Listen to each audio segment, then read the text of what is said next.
An earnings beat from Intuit, a comeback for the chip sector, and it's Nvidia Eve on Wall Street. Let's dive in. Hey everyone, it's Wednesday morning, August 26th, and welcome back to Capital Markets Quickie. I'm your host, Endrit Sella, here to break down yesterday's market action in just 2 minutes. Quick note before we dive in, today's episode is brought to you by AMF Capital Asset Management Frankfurt. Learn more about our funds and strategies at amf-capital.de. All right, let's get started. So, Wall Street warmed up nicely for the big Nvidia day. The Standard & Poor's 500 rose 0.4%, the Nasdaq gained 0.7%, and the Dow added 0.2%, its third winning day in a row. Treasury yields kept retreating and oil dropped around 3% on signs of de-escalation in the Iran conflict. Even a fresh trade spat couldn't spoil the mood. Canada announced retaliatory tariffs on about $20 billion of American goods, and the markets, they simply shrugged it off. The chip sector staged a comeback too.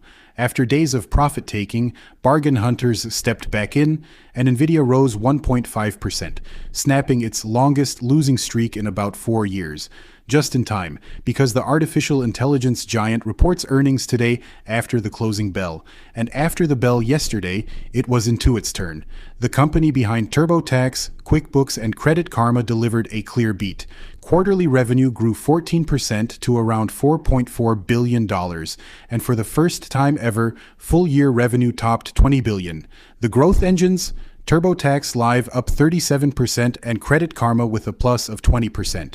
On top of that, the dividend rises 15%.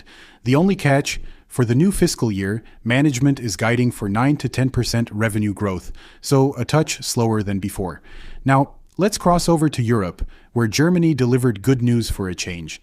The economy grew more than initially thought in the second quarter, and the IFO business climate beat expectations.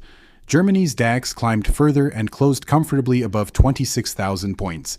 And to round things off, a quick glance at Asia, where the chip sell-off clearly lost steam and set the stage for the recovery around the globe. So, today it all comes down to Nvidia after the close, and on Friday, the new Fed chair Kevin Warsh gives his first Jackson Hole speech. What a week! Alright, that's it for today's Capital Markets Quickie. If you found this helpful, hit subscribe and stay in the loop. Cheerio!